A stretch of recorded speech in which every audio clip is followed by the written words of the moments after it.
അർജുന്റെ കണ്ണ് പൊത്തിയിട്ട് ഗബ്രി അർജുനോട് പറയാണ് ഓരോ ആൾക്കാരെ കൈ തൊട്ട് നോക്കി നീ കണ്ടുപിടിക്കണം എന്ന്. ആ കാര്യത്തിലൊക്കെ ഇവന് ഭയങ്കര കഴിവാണെന്നാണ് ഗബ്രി പറയുന്നത്.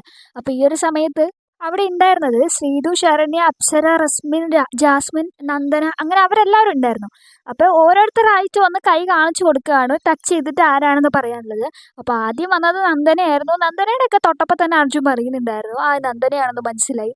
അതുപോലെ അടുത്ത വന്നത് ജാസ്മിൻ ആയിരുന്നു. ജാസ്മിനെയും പെട്ടെന്ന് തന്നെ തിരിച്ചറിഞ്ഞിട്ടുണ്ടായിരുന്നു.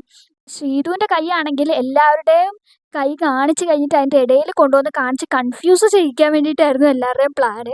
അപ്പോൾ ഇടയ്ക്ക് ഓരോന്ന് അർജുൻ തെറ്റിച്ചും പറയുന്നുണ്ടായിരുന്നു. അങ്ങനെ തെറ്റിച്ചുകൊണ്ടിരുന്നതിൻ്റെ ഇടയ്ക്ക് കൊണ്ടുപോയിട്ട് ശ്രീധുവിൻ്റെ കൈ കൊണ്ടുപോയി കാണിക്കുകയാണ്. അപ്പോൾ അർജുൻ കറക്റ്റായിട്ട് തൊട്ടിട്ട് ശ്രീധു ആണെന്ന് ചിരിച്ചുകൊണ്ട് പറയുന്നുണ്ടായിരുന്നു. അപ്പോൾ ഇത് പറഞ്ഞ സമയത്ത് അവരെല്ലാവരും ചിരിക്കുകയാണ് വാ പൊത്തി വെച്ചിട്ട്. കാരണം അവൻ കറക്റ്റായിട്ട് കണ്ടുപിടിച്ചു എന്ന് പറഞ്ഞിട്ട്.